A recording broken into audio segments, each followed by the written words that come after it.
Your host for today, Jalen. Appreciate y'all coming out.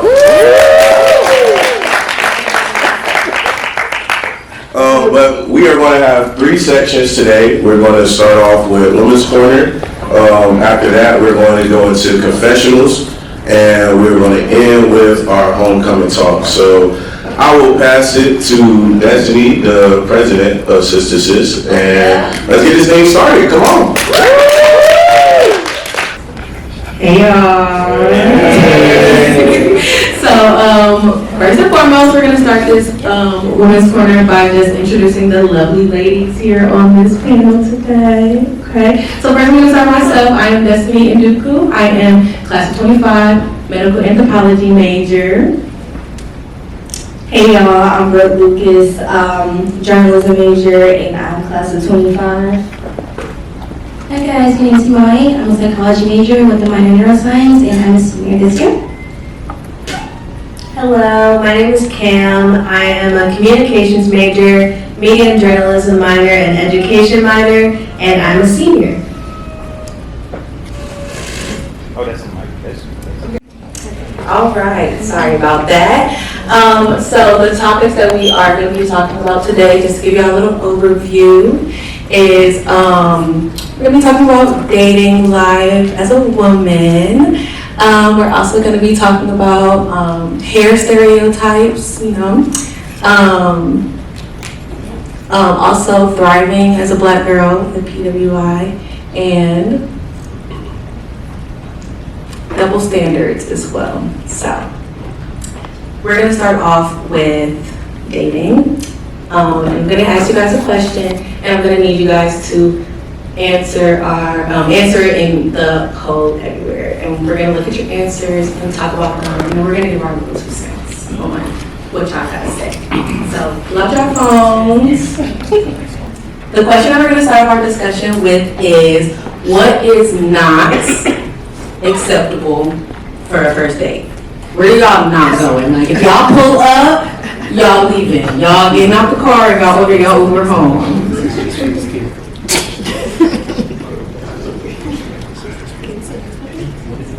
Oh, you guys. Are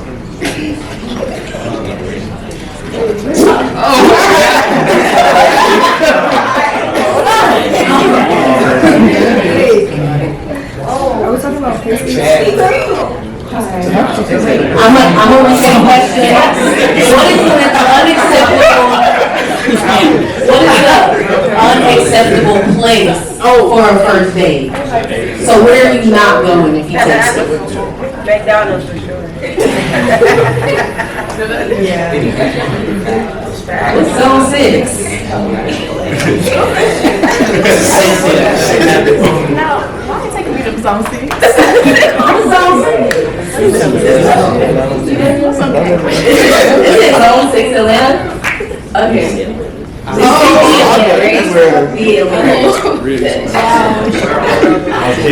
In relation.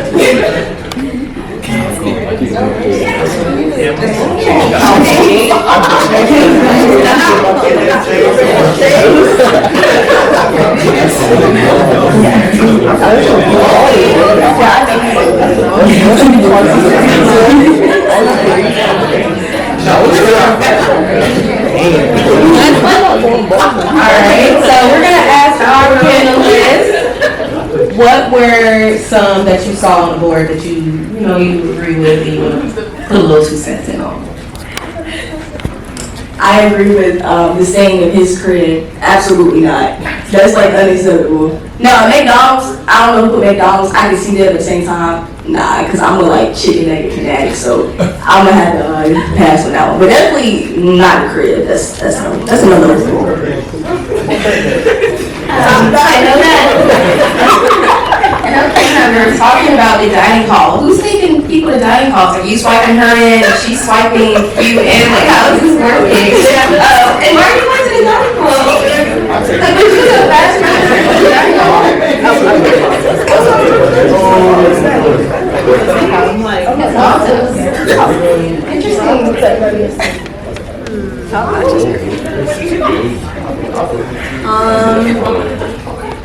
I saw Cheesecake Factory. I would go to Cheesecake Factory. I don't see anything wrong with Cheesecake Factory. You can get a burger, you can get pasta, you can get a whole lot of Cheesecake Factory. I would also go bowling. I don't know why that was up there. I think that's cute. Competitive. I also wouldn't go to his crib. Drive through, you can go inside. You can eat inside. Roots Chris. What's wrong with this? That's nice. That means you got some money. Yeah, maybe not like day 2, 3, 4. Like maybe that's just a one-time thing because it's expensive. But I think I would go to Roots Chris. Okay, so to bring it home, let's talk about why are these places unacceptable and what does it like? What does it give? I want y'all to also put what does it give? What do all these give? What is it giving? Why don't we like these places? Like what's going on? And we can start with y'all. Why y'all giving y'all's input? You can go ahead. Yeah. So I said a no to his house because it's just like, you know, I just like it just sets the tone. It's like it doesn't set the bar high. I mean, like the bar didn't set high first time. Like that's not really, you know. It's not putting any effort in spite of when it comes to the career. Like I don't really want to do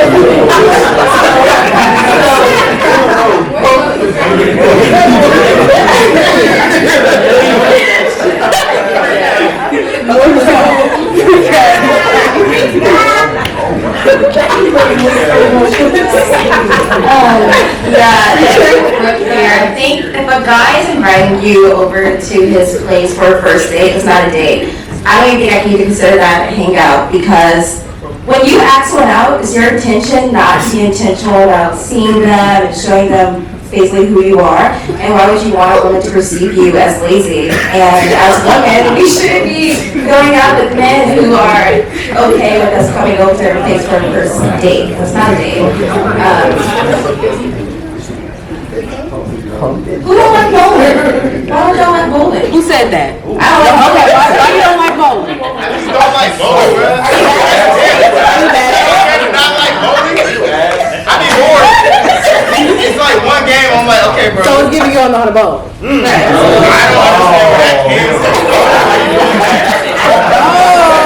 While we doing bowling, we can go roller skating, right? Like, I feel like they were saying. it was rainy. I didn't like that bowling out. Buffalo Wings. Don't go.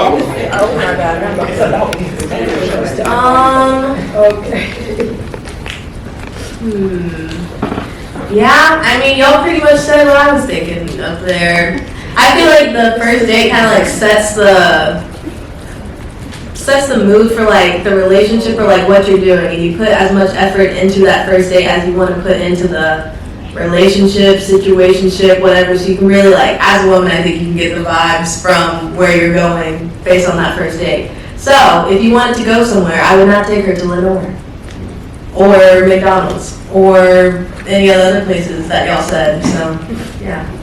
Also, while we're on first dates, the guy should always plan the first date. As a woman, I personally don't believe that he should be planning the first date. I think that it's a man's job to lead, and I think that if you're trying to show him, like, yeah, I am a leader, and I do want to do this, I am intentional about getting to know you, then I think it's kind of expected that he plan that first date, and preferably let you know a little while in advance. So don't text her Thursday night and say, hey, let's go on a first date tomorrow, because, like, what does she have stuff to do tomorrow, you know? Yes. What if the woman is the one that asked him out on the date, but she's still playing the date? That's a question. At that point, no, you're right. At that point, I feel like then it probably is on the woman to plan the first date if she did ask you out. Which I also have really strong opinions on. Maybe we don't have to get into that. So I just want to say something alongside with what she was saying. She mentioned like, you know, you should be expecting certain things from a man. However, I just want to say, as women, we should not be expecting anything that we cannot do for ourselves. If you can't take yourself to Ruth Chris, you should not be expecting a man to take you to Ruth Chris. Yeah, you can't just put it all on the man. We have to take some accountability as well. Yeah, so just, know your work first.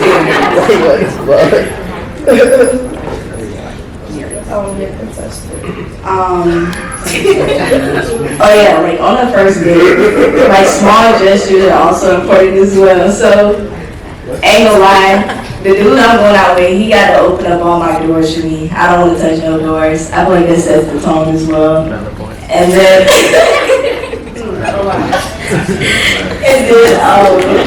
also, this is another thing that like younger guys typically tend to do. Like they'll plan a date like days in advance, and then when the day of like the actual date comes, they're like, "Oh, what you doing today?" Like, are you not taking me out anymore? Like, so I just feel like just being a man of your word, still standing on business. You gotta stand on business if you say you take me out.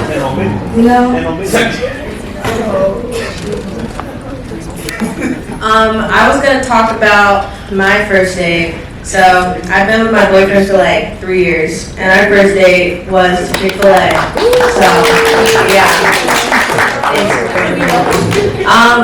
so we went to Chick-fil-A. So it was really nothing crazy. We literally went to South Point and we ate in the food court, and then we walked around the stores and buy nothing, and then we went and we literally just like sat and talked in the car, and that's it. But it was like the quality time of it that made it like memorable versus like going to a fancy place and just like sitting there and being awkward the whole time, because I think that's just more fun, just like really sitting in the food court and then sitting in the car. But I wanted to answer, somebody said, describe your ideal first date, I think I saw. And I feel like going off of that, my ideal date is something where you can like, I'll have an opinion. I think the movies are a terrible first date. And I know a lot of people do that, but I feel like when you're at the movies, one, you can't talk to them, and when you do talk to them, it's like after when you're walking out the movie, so it's like, who am I even here with? So, definitely not the movies. I'd say something like, I don't know, something where, if you're like an adventurous person, you like competitive things, like we've been to like Frankie's before, like eventually like that kind of thing. Roller skating, like you said, bowling, something like that. We can like actually like talk to the person. That's fun for me. If you like, I don't know, painting or like, I don't know, things like that. We can like actually like get to know the person. They get to see a side of you where it's just like more than just like friends hanging out. What is one thing that scares you walking into your class for the first time? A new class.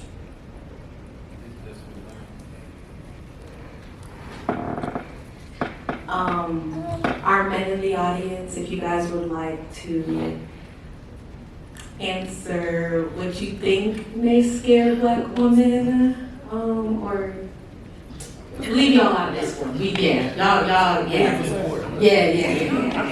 We gonna leave y'all out of this one.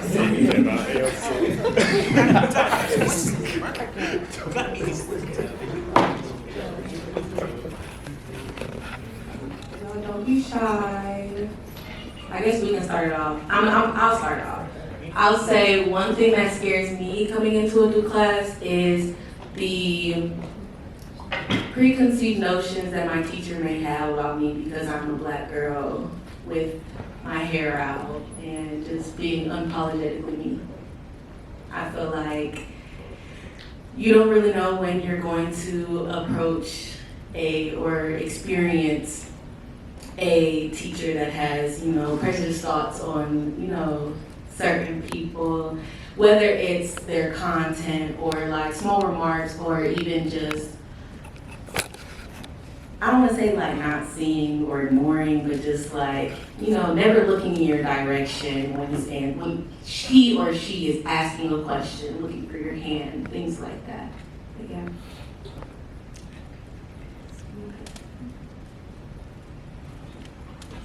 Kind of like what Destiny was saying, I'd probably say like the preconceived notions that some of the classmates might have. Because I see that sometimes, like, in my medio class, like, I'm the only black student in the entire class. And I've, like, noticed, like, even in, like, group projects and people, like, when the professors, like, pick a group and everybody kind of, like, looks away. Because, like, people have stereotypes that as a black student, I won't work as hard, so they don't want me in their group. Like, things like that I've just noticed. And just like, especially like even like walking into class on the first day and like sitting alone, like that kind of thing. It's like frustrating, but I've also like dealt with that my entire life, and it's just like more real going to a PWI where there are 30,000 students, that it makes it even more real when you are in a classroom like this and you're the only black student there. So yeah, I felt it more so from my peers rather than my professors.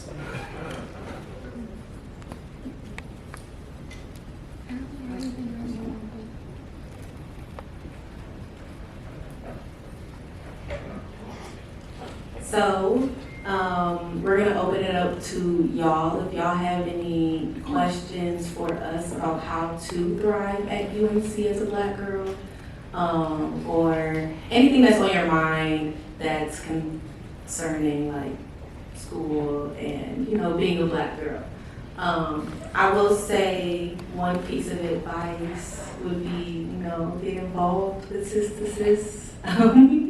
We're definitely trying to build a community here for us black women on this campus. You know, it's very hard to find, you know, your people when we're probably scattered in different majors, different parts of campus and everything like that. So, yeah, definitely get involved.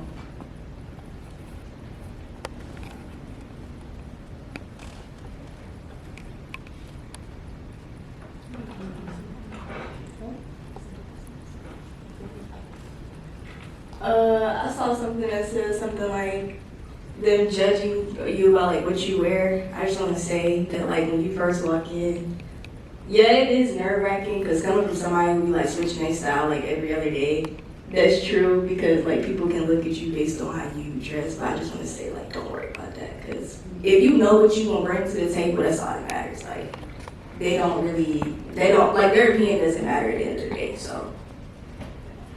And also, I don't know if y'all paid attention to the Caucasian women on this campus. They be dressing a little risque too. Like, it's not just us. So go ahead, wear your crop tops, wear the dress, wear whatever y'all want to wear what makes y'all comfortable.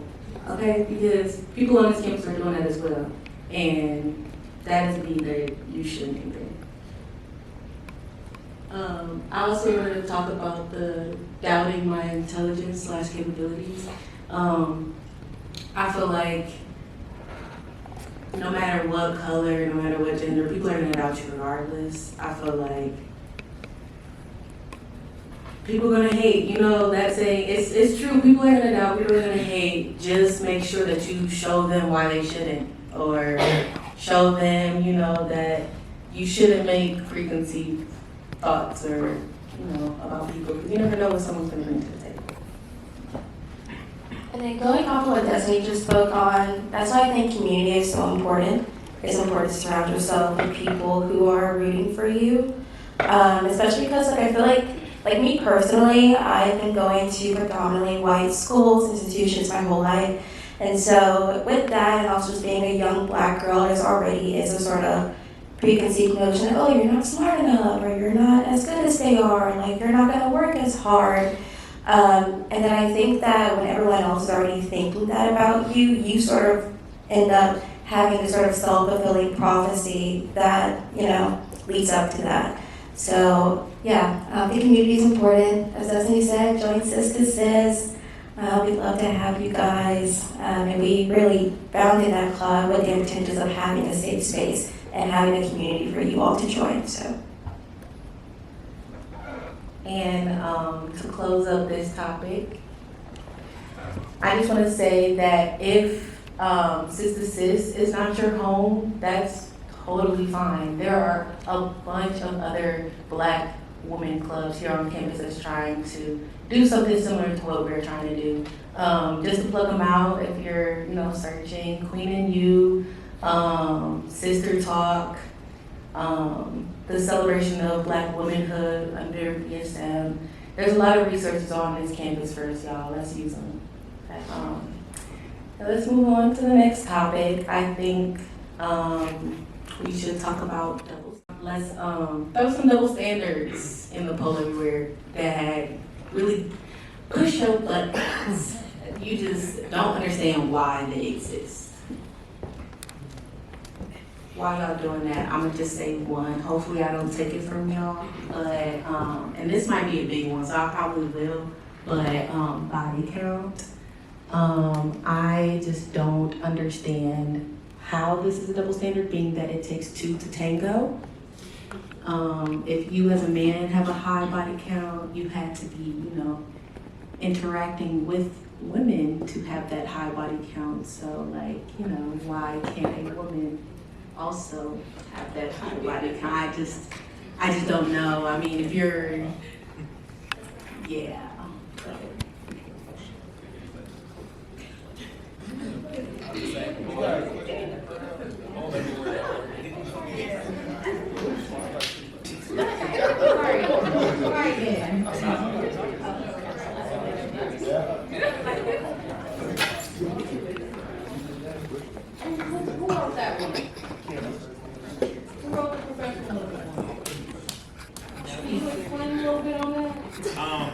I feel like professionalism is looked at in a different light when you're black.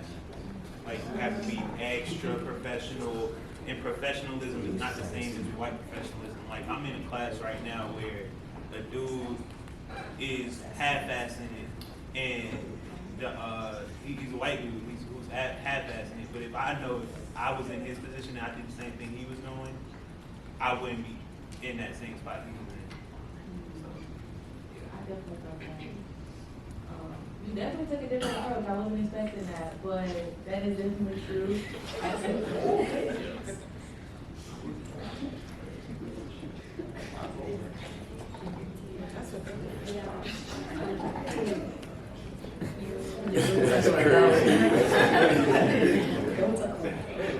Okay, so the one that says man cheat and he made a mistake, I cheat and I don't deserve another chance. Yeah, I'm not gonna lie, that's a wild statement, because when you cheat, that's not a mistake, that's a choice. So, I don't know about that one. Talking to his friends, yeah, that is a double standard, but at the same time, it depends on what you want to do, it depends on the situation, how you feel about that. So, the being allowed one, yeah, definitely double standard as well, because we all know how that one goes. So Cam and I were hanging out earlier, and we came across this TikTok. And it reads, genuinely can't stand how a guy's opinion on a girl is so easily influenced by his homeboys. But girls will literally talk the most shit about the guys their friends like, and you best believe the girlie will still stand by her man. So yeah, giving that's my man, I'm gonna stick beside him. And I wanna know, why do we as women do that? You know what I mean? You want to elaborate on that, Cam? Yeah, I've just heard my boyfriend talk sometimes, and he'll talk about a friend, and he'll be like, yeah, blah blah blah, isn't talking to her no more. And I'm like, why? And he'll be like, oh, because blah blah blah, his boys told him that he's not good, she's not good for him, yada yada, so he left her. Whereas me, I could tell my friends until I can't talk no more that man is trash, and they'll be like, I don't care, that's my man, blah, blah, blah. So we're talking about basically the double standard of why guys are sometimes easily influenced to do whatever their boys say, but girls will stay with their man even if their friends are telling them not to.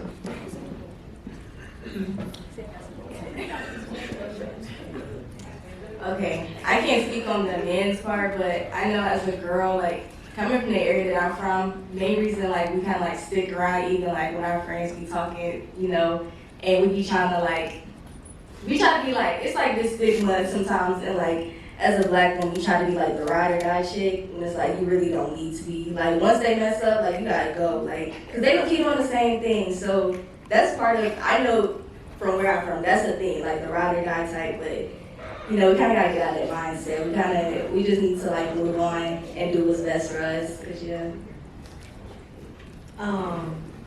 So I saw on TikTok Academy, and they were saying that like men, they kind of like when they're perceiving a woman, they kind of make like a woman like fight for extra points up to 100, and once you reach the 100, that's when they're like, okay, I want to settle down. Us women, I think we start at 100 and see, okay, what attributes, what is he doing to make it like knock down? And then when we get low enough, that's when we cut it off. And I feel like that's the problem. We should all be starting at 0. Everyone needs to earn their spot. They should not lose their spot in your life. You have to make them work to that 100, not, once he does enough to where I can't stand it anymore, that's when I leave. That is not what you need to do, because then you're gonna have to build yourself back up, and that man gets to walk around totally fine, unscathed, and now you're just left to heal. And that's unfair to you, because you deserve one. I have a question for all the men in the room. So I was watching the reel on TikTok, and it was saying, who's on the reel? Is it T or Tina? I forget. Women are I forget. It's T or Tamara. But basically, she was saying how all of college, like, guys, like, didn't talk to her. Like, she thought something was wrong with her. And eventually, like, one guy just told her that nobody in college wanted to date her because she was too much of the wifey type or too much of the marriage material type. And so she said, like, eventually when she got into, like, her late 20s, 30s, and, like, all those guys were starting to come back. But in college, they didn't want to talk to her because she was too much of, like, they knew that if they were to talk to her, she would want to settle down with them, is what I'm trying to say. So, I want some input. Is that real? I'm not speaking for me. I'm speaking for the general census. Okay. But from my perspective, I feel like some men just don't be ready for that type of relationship or that type of vibe with a girl or a woman. So so I think that's just kind of the reason why. And like they be coming back later in life because they're ready for that. They're ready to take that next step. But while they're in college, they're just trying to mess around, whatever the case may be. So I think that's probably why. So, like, if you met a girl, like, freshman year, and you're like, wow, this is, like, everything I would want in a wife, but you're not ready, you'd be willing to, like, let that go, let it potentially get grabbed by another man, all because you, okay. Like what Pam said, but nah, it's a choice. As long as everybody will make that choice, but I say like I don't know, it's definitely not every man, but I feel like a big part of like, especially being around this age when like you start to get grown enough where you're paying your own bills, like your own stuff, and you start to feel the responsibility of being a man. If you feel like you're not where you at, where you want to be in life yet, as great as she is, and as much as I might want her, sometimes you have this like, I'm not gonna say it's a little bit toxic, it can be, but at the same time it's real. You know what I'm saying? It's a choice a little bit. So it's like it ain't even about like she want to settle down. I'm not trying to get with that. It's more so like I don't think I have like not the energy, but like, you know what I'm saying? I'm focused on myself enough that I don't know if I'm trying to put all of that into her. So I'm gonna want to put all of that. You know what I'm saying? Like, yeah. I hear you. I just want to say that I feel like what he just said was real because I think I'd rather a man tell me like, oh, like I know that you're wifey material, but like I'm just not there yet. Don't wait for me, but like when I am there, and if you still like, you know, didn't find anybody, then I'm gonna holler at you rather than saying, oh yeah, like I'm ready or I'll get there. Just, you know, still mess me, wait till I get there, or just leading you on. I feel like that leads to just a lot of toxicity and stuff like that. So I think I'd rather have a man tell me straight up that, like, you know, you're too good for me, basically. I got a question. Yeah, go ahead. I just seen this or just date older comment. Why do women feel like they gotta date older men? But like even sometimes, a lot of the times, y'all be running to older men and they don't be having their shit together. So it's like, what's the I think it just comes with just like the already idea that like, oh, if he's older, basically we're linking age like maturity, and I think that that can be very faulty at times. So I do agree with you on that. But sometimes it's not so faulty. So yeah, but I think that just comes from like you feel like, oh, if I date an older guy, then he's gonna like have his stuff together. Because like you were saying earlier, if he doesn't have his stuff together in college, because again, like, oh, we're just trying to mess around. I mean, like these 4 years, we really are figuring out who we are. Get away from their freshman year on top of that, and then they're like not as good. So like they just got you know, like they're not even they're still in their teens, so I don't really like that one, you know.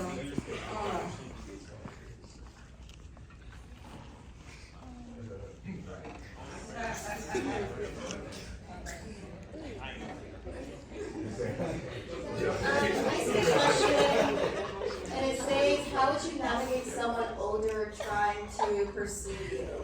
I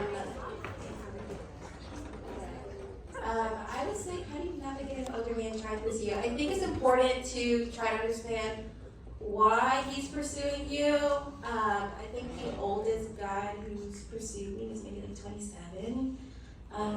He was a great guy, but I did have to ask myself, okay, well, like, I just turned 21, so are the 27-year-old women not wanting you? And is that why you're trying to go after younger girls?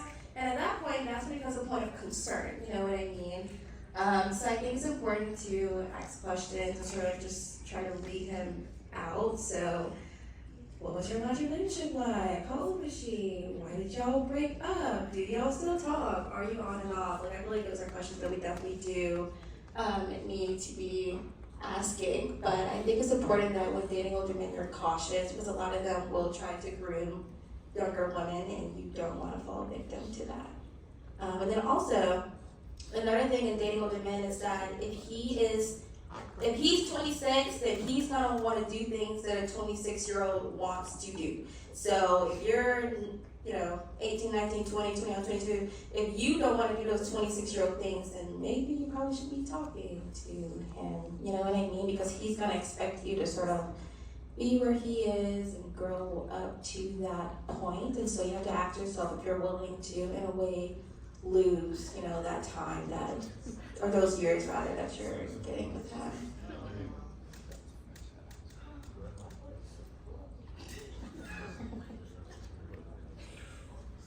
So I think that's a great way to wrap up this topic. This also concludes our Women's Corner. So, clap it up. We are going to give the stage back to our host, Jalen.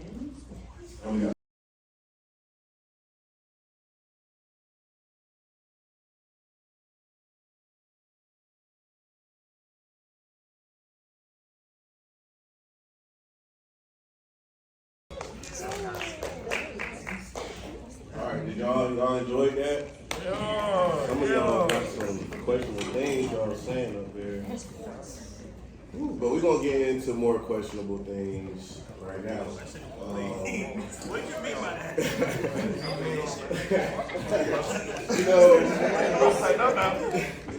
Everybody got their things that they do in private. Don't start. Everybody got their issues that might not be solved yet. Well, luckily, the brothers from the Brickz are here to try to solve it. We ain't UNC Unfiltered Confessionals. So we posted, Sister posted on their story, we posted on our story a link. It's anonymous. Y'all can go up there and just air it out. I mean, I know some of y'all got some things that y'all be doing. I'm talking to whoever listening. I'm talking about whoever listening. Whatever you got on your chest. It's on, go to the Brickz story. Yeah. Go to Sister on the Brickz story.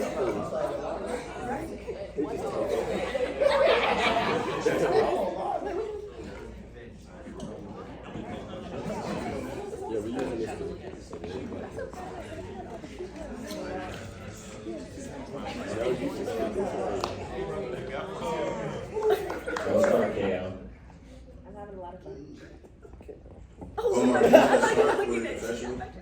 You want to start with a confessional? Start with a confessional.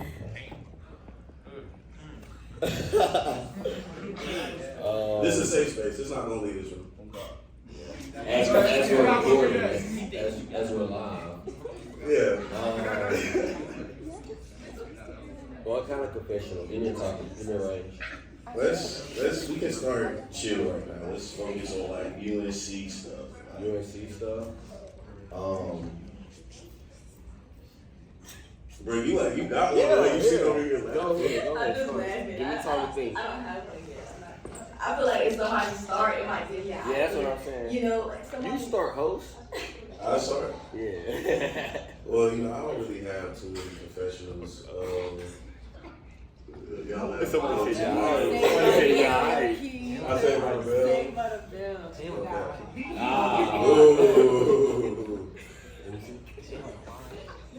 Yes. Nah, okay.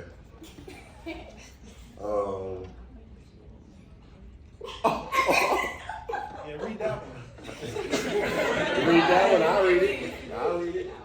Is a sophomore plus junior relationship weird because the photographer with the do-rag cute?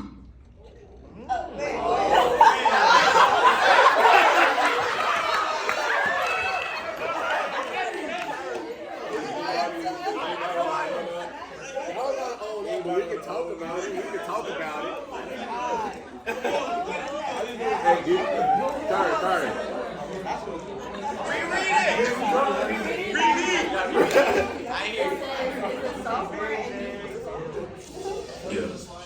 Is a sophomore and junior relationship weird because the photographer with the do-rag cute? Yeah, she did it with the emphasis on it. Sorry, do you think that's Kyrie Taylor. Do you think that's KT flicked it. Is he the sophomore? I don't think so. It's him, bro. I think he knows what it is. I don't know. Oh yeah, I want you to answer that. No, you're crazy. You're crazy. All right. I'm gonna start with this one. I still listen to Chris Brown and Tory Lanez shamelessly. What about R. Just Kelly? not on R. Kelly. Oh, never that. He said, or they said, I still listen to Chris Brown and Tory Lanez shamelessly. Okay. Well, I think this gets into a good conversation about like cancel culture and what is acceptable to be canceled and what isn't. Because just like in this response, you said big no to R. Kelly, but you still listening to Tory and Chris Brown. Now, me personally, every now and then, like if Tory come on, like I'm not gonna hit it skip, like depending on the song. That's just me personally, but I can understand that. But in terms like for me with cancel culture, I feel like if we gonna stick to canceling somebody, we need to actually stick to it. Like if somebody is like, okay, we as a group are going to cancel this person, they did something bad, let's stick to it. Let's let them stay canceled. They can't be canceled one day and then come back another day and now they popping out of nowhere. What y'all think? Cancel culture. Cancel culture? What do I think? I would say, Or like, what are acceptable things to be like canceled for, and what not to be canceled for? like honestly, like the Tory Lanez situation, like when it came to him being accused of shooting, like I feel like you have to be canceled for that. Can you hear me? Okay, yeah, I'm not gonna lie, you kind of had to be canceled for that one, because it's just like, that was like OD. Like, it's all to shoot with somebody in the foot, like whether that was, drunk or not, it's kind of wild. So, just shooting somebody in general is wild, that's OD. But as far as cancel culture, I feel like it can go both ways. Cause like it's like we bring up artists like R. Kelly and Chris Brown, but then like I also feel like if cancel culture was that big, then people wouldn't still be listening to like NBA YoungBoy. I know a lot of people that still listen to like NBA YoungBoy, but like he do crazy stuff, so that's like separating the artist from their like. What he do? Huh? like his outside life like is crazy compared to like listening to the music. Thank you. This not even working. So I listen to Young Boy personally. What you trying to say? You listen to Young Boy. you feel like you don't listen to I mean, it goes back to what Jay artists said. when we had the pods, the 25 minutes. yeah. But nah, it was one confessional. I was multiple pages. Was it good? Nah, I ain't saying that. Somebody said gentleman cute. Bruh, you're not light skinned. One professional said, I'm in love with my nigga's friends, what should I do? I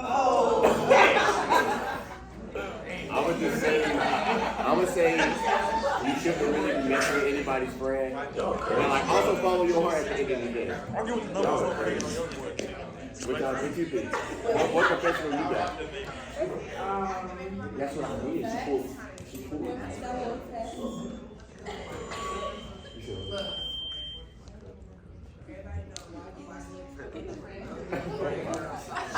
How about the baby?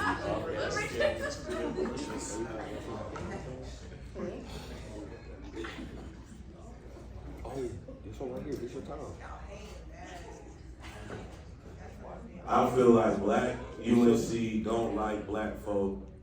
What's that all about? That's the. It's your time to talk, man. He been wanting to talk about this. And I'm gonna let y'all talk on this too. But today is a prime example. First of all, everybody who came out, appreciate y'all. Big kudos to y'all. What's up, y'all? But in terms of, quote unquote black UNC, I don't know if y'all remember, but what was this? Our sophomore year? When we had the town hall? I asked that question. And so you asked the question? That was my question. Who started that page? That's a great question.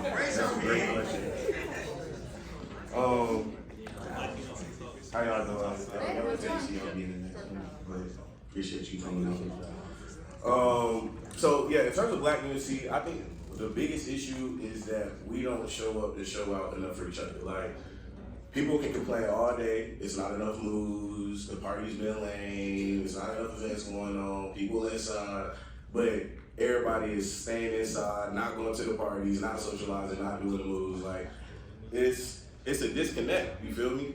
And I think the biggest thing to start off in terms of like bridging that gap is to eliminate whatever barrier is between us. Like, I think some people have this hierarchy like, oh, I'm better than you, I did this, I feel like I'm better than you because I'm doing this, or I'm doing this position while you're over here like a freshman or a sophomore. Like, we all black people at UNC. It's a small little handful of us. So if we want this thing to be lit, if we want to make it what it's supposed to be, we got to come together and do it. Like, we can't keep putting the blame on other people. But yeah, well, he was like he's saying like we've been talking about this for a minute. Like, it's just like sometimes we'll put on like somebody will put on like a move and then people won't even show out to it. So it's like we gotta be able to bridge those gaps, or like put beef aside or whatever's going on like in the community. Just to make our college experience memorable. Like, I know college, like COVID might have messed up a lot of things. Like where it made it like a lot of cliquiness, but like that don't mean we can't like support each other as a black community, because at the end of the day, we all we got on this campus at least. Going off of that, I don't feel like it's an obstacle for me, but speaking from what I've heard other people say, it's like even outside of the moves, like. No, you straight. I don't think the moves be a problem. Like you said, there's more moves going on now. It's moves to be done. It's things to go do. You can't say it's nothing to do. It's not black things for me to do, because there are all the time in many different walks of thing. I think the community aspect, since we've been like freshmen even now, like being seniors, like that's the bigger part to me. I feel like what you were saying about the clickiness or whatever. I don't even think it's like crazy clicky. I think some people are just like less social than others, and some people are cliquey, and then some people feel like they can't get in with others, and some people got beef, and I feel like all of that is like more the problem than it is the moves. Like, it's always something to do. I think it's more so like do you want to be around the other black people on campus? You know what I'm saying? Do you want to get to know them and whatnot? Like, I don't know, y'all. Yeah. Everybody say something. I want to second that because I feel like it's not about them. We have parties every week, half of them. We have moves on this campus. However, I feel like the problem is, and I feel like a lot of people be like, oh, at these moves, like, oh, like, it's boring, people just stand and da-da-da-da-da. It's because there's no, like, connection between us. Nobody knows each other. Nobody has that connection, and that's why we can't party together. You can't party with someone you don't know. And I feel like to bridge that gap between everybody, we have to show up to things like this, like the numerous of events that clubs are trying to hold to bring y'all together. We have to come to that so that we know each other, so that when we do go party, you can party with you see any black person at a party, you can party with them because you know them, you've seen them in other spaces, you know how they think, you know that they're not a malicious person, that they will never do you like that. So I just feel like we gotta maybe put the parties aside for a second and actually get to know each other before these parties can actually be as lit as we want them to be. Amen. I wanted to say something as somebody who does not go to parties at all. Like, I feel like that is too normalized in the black community. I mean, it's normalized in college culture in general, but like just here, I just feel like people be like, oh, why you not going to this party? Why you not going to that party? It's just like, I don't gain anything from going to these parties because one, I'm sober. Two, I'm not, if I meet somebody, they not gonna remember me, my name, none of that. Like, if I have any conversation with them, it's not gonna be productive. And three, I connect better in spaces like this and when people in the pit during the day and I'm talking to people. Like, that's how I made my friends here. I can't remember the last time I made a friend at a party, and I don't even go to parties. So. No, for real. That's why we have events like this, y'all. Come out. Don't be afraid to speak to somebody. I don't think I've had. I personally don't think I've had a negative experience of me just coming up and being like, "Hi, my name is Josiah. I didn't catch your name." You know. So it really just starts with that, and like, not always expecting for somebody to approach you. Maybe you take that step, you know? If we all have that mindset, then we're all going to meet each other.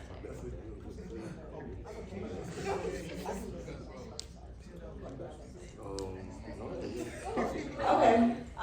Thank y'all for No, I'm about to say, are you gonna speak on that one? That second one? Yeah. That's what Speaking on that, all right, go ahead. Say what you gotta say. we gonna make sure you get So, touched it's that kind of unrelated question. If niggas think you cute, why don't they approach you? Like, so obviously I'm not a dude. But, yeah, speaking from like a woman's point of view, I have been told that I look intimidating or I am intimidating. And Come on, man. I have been told that.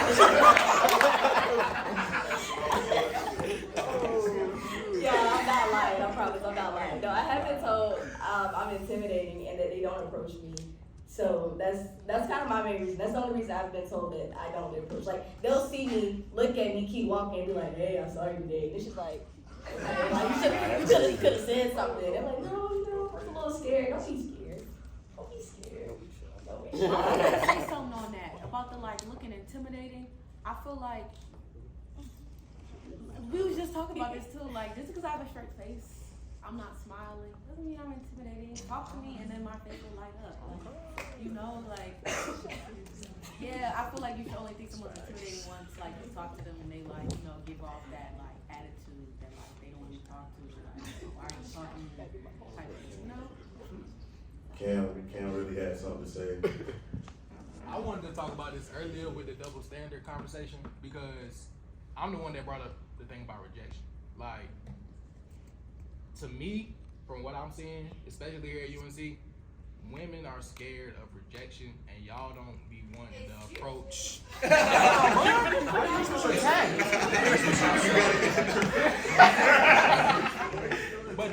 y'all don't be wanting to approach us either. Like, you know what I'm saying? Like, y'all interested in us. See, bro, look, I'm not even about to finish. Cause it's like, that's what I'm saying. But it's a double standard. It's a double standard regardless, and they don't go both ways. I'm gonna let her. Let her go. didn't even say none of that. I'm just saying. Rub your feet. Hey, I think you cute. She's a flower. Like, what? Now you just blowing it out. No. I ain't even say all that.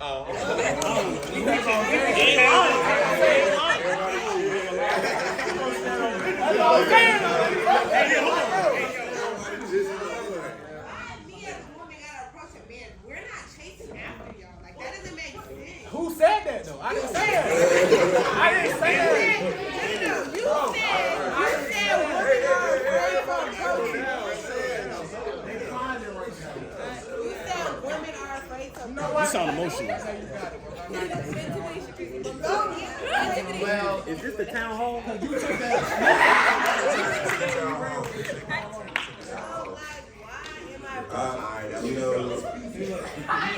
We like these types of conversations. People don't be talking through it. People don't be talking through it. People don't be talking through it. Say yes,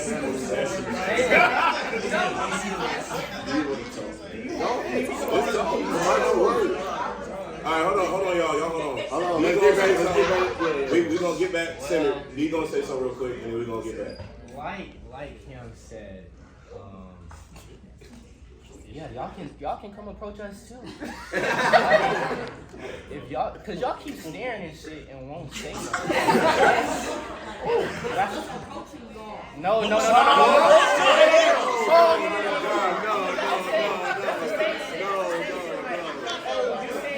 said you like my story. What the fuck is a like? I see y'all feel real strong about this one. This is a crazy. Man, I'm just saying, I'm not undermining the look, because the look is enough, you know what I'm saying? Sort of keep looking at you like, yeah, you could slide, like you could go slide, but I'm not saying, no, but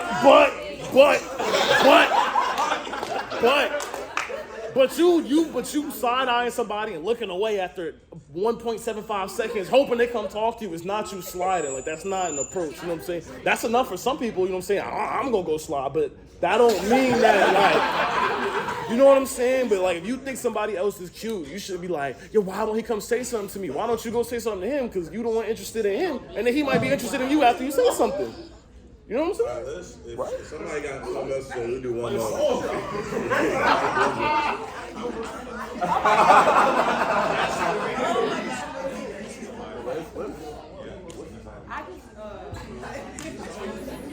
Hey, nah, this is one more confessional. We got time for. We got time for one more. Y'all funny though. Nah, y'all crazy. Well, look, next time y'all out, doing whatever y'all do, y'all better take the hint. And it's cold. But when you get approached and it's not the nigga you was eyeing that, don't say nothing. Cause he come try to shoot shot, then you gonna be like, oh my god, look at this nigga try to slide on me. You choose. You choose last. All right, so for our last one. Oh man, that's a few in there. You said what? Oh, okay. Yeah, we don't know. Okay, so do you feel like for relationships to work, the man needs to love the woman more? Y'all feel like that?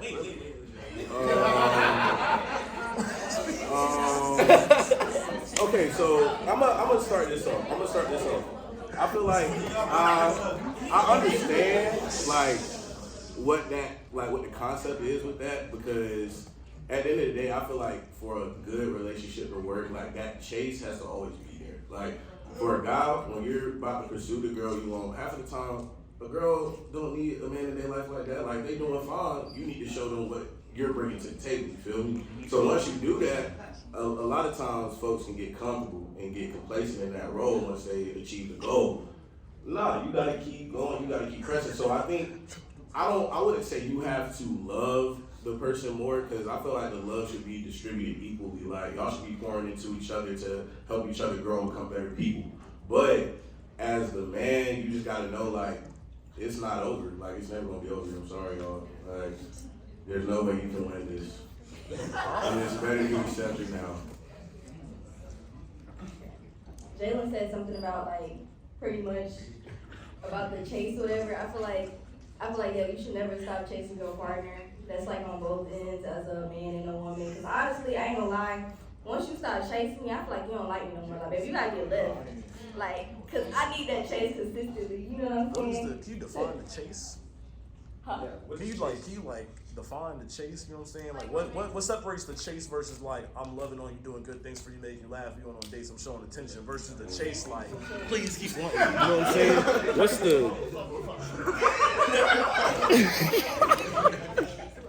What's the difference? You feel me? Chase is being sought out for is kind of like synonymous in this situation. So like, what we mean by chase, we want to be at the forefront of your minds 24/7. Like not 24/7, not 24/7, but you know, like we want to be thought about. We want to, you know, get those flowers. And, you know, it's like not a special occasion.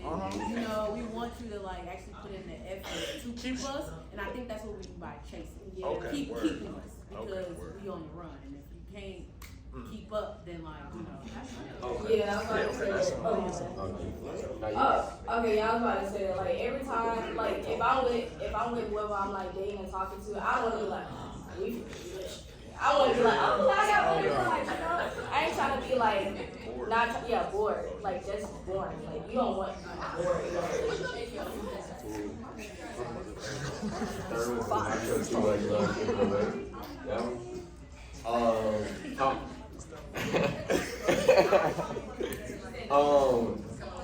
We talking about the but if I show too much love, she'll go away, and that goes to it.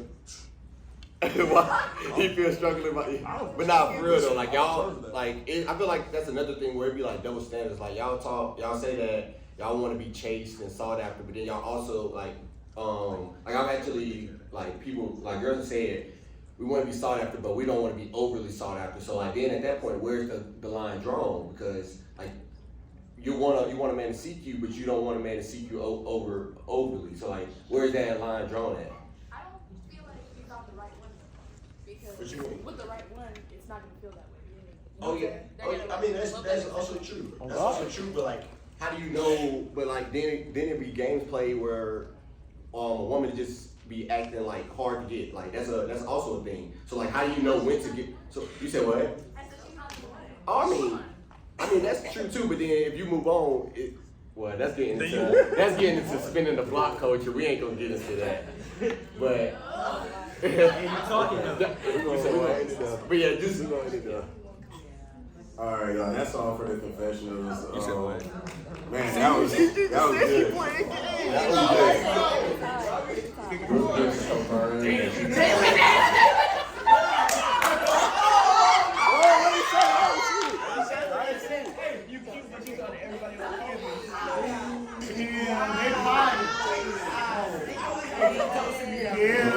don't have to address that.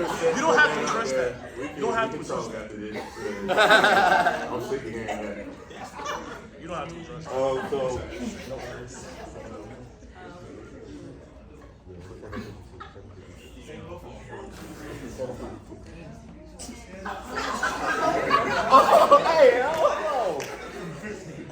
yeah, we're gonna have a talk after this for sure. okay, y'all. Somebody that got their phone in their hand. Okay, so for our next, we're gonna be talking about homecoming. Y'all good over there? For our next session, we're gonna be talking about homecoming, and we have some representatives from the women's basketball team who will be joining us in this conversation. So if y'all want to come in.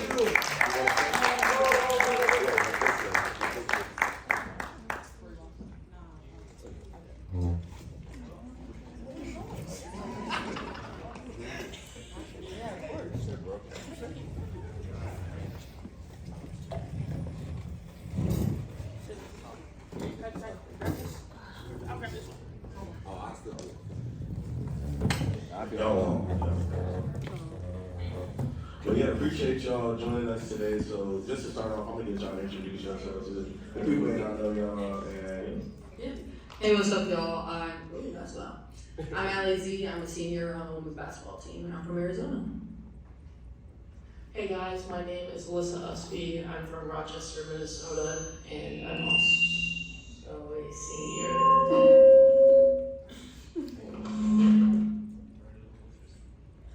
And my name is Kayla McPherson. I'm a redshirt sophomore, and I am from Georgia. Yeah, well, no, No. I'll talk about it. Alright, so just to start this off, can y'all hear me good? Yes. I know. Just to start this off, y'all just had a game yesterday. The Spirit of Homecoming. Crazy numbers. I mean, just take us through that. It was a half-court shot, half-court bomb, like, crazy game. Yeah, no, we got a lot of new pieces. We literally have more newcomers than we do returners. We have 8 newcomers, 7 returners, and it's gonna be exciting. I want to say this is the most fun I've had on a team out of my 4 years, and I think it really just is from like the behind the scenes stuff of like how you get along, you find your people, and it's just like it's not like the clickiness. It's just the like, man, we just have a good time when we're around each other. We laugh. The girl who hit the half court shot, she's so funny. Like y'all, if you meet Indy, she's hilarious. But it's just like we don't take ourselves too seriously, but at the same time we do take it seriously because it's a job and we're here for a reason. So yeah, that's kind of my take on it. Y'all got anything? No, that was good. Yeah. In terms of like the rest of the season, what games are y'all looking forward to? Like, I know. Let me ask. I was gonna say. I was like, you already that one know. specifically because that's coming up the 30th, right? Mm-hmm. Yeah, Real 30th. quick, so we're gonna play South Carolina at home, so y'all better be there. But this is a good test really early on. This is definitely like in non-conference is usually when you play like the smaller Division I schools. You know, you're kind of getting your wheels and just getting the feel of the game, especially with that new chemistry with the new team. But no, we play South Carolina here, and then we go to play UConn at a neutral site. And in Florida, we have a chance to play Iowa. So yeah, we're going. It's like what's the name of the tournament? Florida Gulf Coast. So it's a Thanksgiving tournament. We always go somewhere for Thanksgiving. So while y'all are eating good, we're gonna be playing basketball, but that's fine. So no, we're really excited about that. Especially because the ACC is always good. It's the best conference. I'm sure you guys know that, watching the men's and us and even our football, you know. Obviously, the SEC is really good for football. But for us, the ACC is kind of like a combination of like physicality and finesse, you know. So I feel like, I don't know, it's the place to be. So we're excited. And then obviously this is our homecoming section. So do y'all have like any homecoming plans? Like what do y'all normally do for homecoming? Y'all go to tailgates, parties? Y'all throwing any parties? Well, typically like, for football game days, we'll have recruits. So we have 3 recruits coming this weekend, and so we get to show them around a little bit. We'll have practice and lift in the morning, and then we'll shower and get ready. Typically in the locker room if we have a tight schedule, and then we'll head over to the bell tower for a tailgate, and then just kind of enjoy the game, enjoy the environment, and then. That's typically it, because the next morning we're gonna have a basketball game. We're in season now. No, we're in season. We can't do too much. We can go out, but not too crazy. So definitely the summer, because you know basketball is a year-round sport. It really doesn't end. I feel like that's like one of the harder things is like when all the just students are gone in the summer. That's when we're like, man, you know, where the functions at? What are we doing? You know, we want plans, but in season, you know, homecoming and stuff like that. So we try to make the best of it with what we can. So yeah, maybe you'll see us around. We don't know.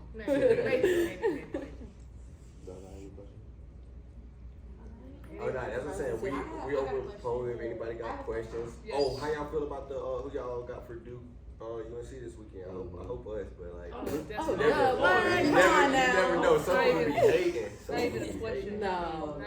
I know somebody in there. Oh shit. So yes, I know at least one. At least one. At least one. Way to give it away. Oh, nah, they playing that shit. We getting washed. See, I told you somebody. I told you. Ooh, you got faith in the men's basketball team. He's so for real. Okay, yesterday halftime wasn't bad. It wasn't. I feel like it was pretty good. Not gonna lie, we do get sometimes during halftime you know, but it's weird because Banghart's not really like a yeller, you know, so it's like she's just very emotional. So I don't know. It's care about you. Yeah, literally. I don't know if I've heard him to this day.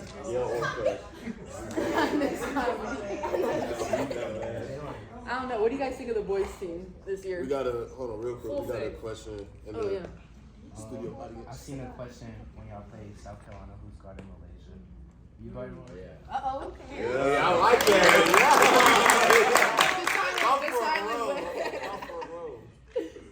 Okay. As a student athlete, do y'all ever get jealous of going out? Or of No, not going out? what is that balance like as a So student athlete? I think Allie kind of tackled that a little bit. Just kind of like we get our time in the summer. So in the summer we do take the time to be students and be a part of the university, go out and go to some parties or whatever. But like she said, also in season we do get a little bit jealous because it's like I'm not gonna lie, we want to 'cause I have feel fun. like, We want to have fun too, but also I feel like, especially I can speak for us three up here, we're on a mission, so we're able to stay head on what it's kind of hard without like working feeling for. lame, you know, because it's like, damn, I'm in season. You know, I feel like it's like I do get jealous because I'm like, I promise I'm not lame. Like I do want to go out, I want to have fun, but it's just kind of like priorities. So I feel like in our like maybe a grad year, all that kind of stuff, if we go to like, you know, further parts of college, maybe we'll get to experience kind of like the NARP life of just being a regular student. And regular is not bad because we actually do get jealous of just coming to school. I'm like, man, what do you guys do after class? You just go home? Or I'm like, you guys just go get food and chill? Like, no, for real, like it's definitely something that we get jealous of. We never. Oh, assumptions about. Oh, you speak on it. Yeah, speak on it. It was one of my assumptions on student athletes. Yeah, well, which one? I just told athlete, what are some assumptions people make about you? That we have no personality. I feel like people always think that, like, especially for me coming into a college, my teammates themselves thought that I was kind of just straight on about basketball, loved, eat, sleep, die basketball, and it's just like we actually are people, and we actually do have personality underneath bouncing a ball and putting it into a hoop. You want to get something to say about that? And then I think for me would be that I am a good student, and so like I show up to class. I don't like skipping class. I like to turn in my assignments on time and be a part of the collaborative effort of group assignments. And a lot of people just kind of label me as an athlete, and then which it is nice to do lesser work sometimes, obviously, but it's just kind of like, dang, you didn't think I could like keep up with my work, and so kind of would feel a little embarrassed at times. Yeah, I feel like part of it too, like especially with NIL and that kind of stuff, it's like people only really like want you for your brand. It feels like, and it's like, oh, you know, that's. I feel like NIL in the sense, I'm like, when I post something that's not basketball, it's like, you know, but it's like when you post basketball, everyone's like, oh man, the jerseys are so fire, the shoes, you know, all that kind of stuff. So it's just like, I don't know, it feels, I'm like, do they really like me or do they like the jersey? So I feel like that assumption, it's like, yeah, no, okay, does that make sense? Okay, good, yeah, no. So it's just like, it's just hard because it's like, basketball does end. It does.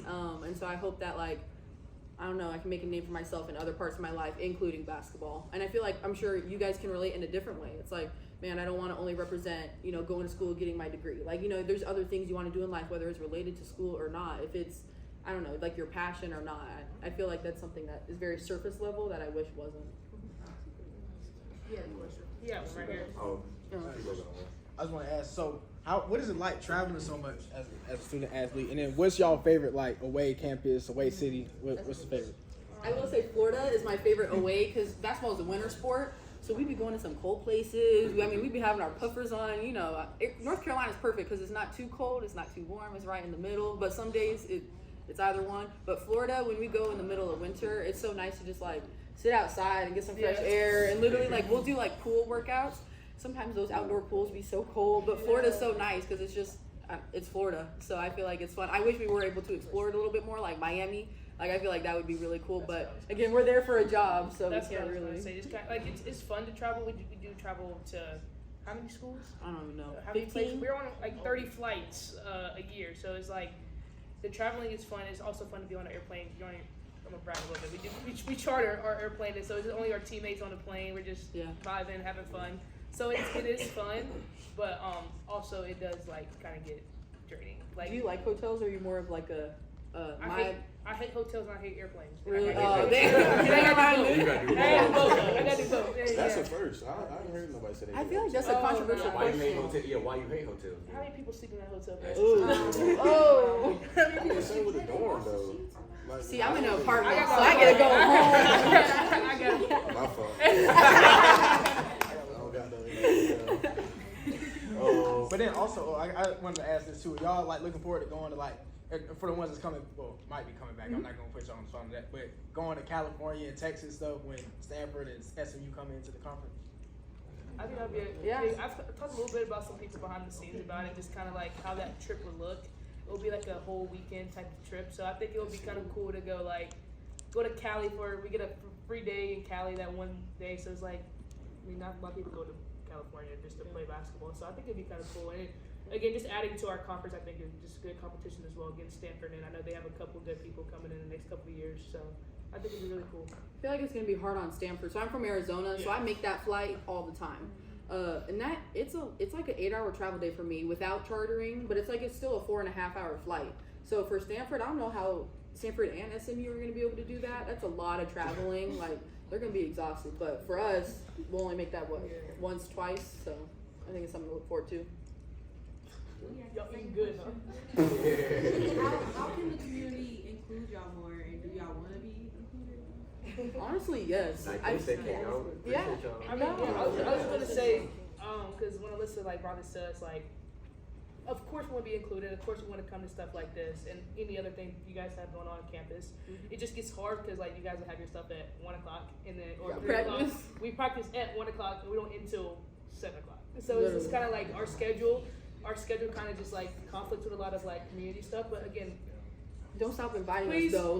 Just because we can't make it to everything. Please invite us. Please come talk to us about it. I mean, if you see us in your classes, please come up and speak to us. I mean, I don't have a teammate that's me. I don't have not one. We're all really nice people. So I mean, and we do want to be included in whatever you guys have going on campus. You said it earlier, we're people. Yeah, we're people. So I don't know, stuff like this is just nice to be able to obviously, I feel like I'm not even really an athlete right now. I'm just a person. So, stuff like this is really nice because it just makes you feel seen. It makes you feel like you're human, and that's all we are, honestly.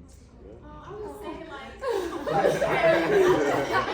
so much for coming. Y'all are always included in the Sister Sis and the Brickz podcast. Thank you. Family. Appreciate we got it. Sis Giving coming up, so if y'all want to come eat. Okay, all right, we might have to slide. That's okay. That's okay. Those are the bulk of the questions. Like they said, we just want to give y'all the platform to come up here and speak. There's a lot of misconceptions about student athletes, and our goal with the Brickz and even with Sister Sis is to reveal the person behind just the athlete. Yeah, we appreciate you giving us that. Honestly, thank you guys. Yeah, thank you. Cool. So yeah, y'all, that's all for the homecoming section. Thank you. Give it a round of applause.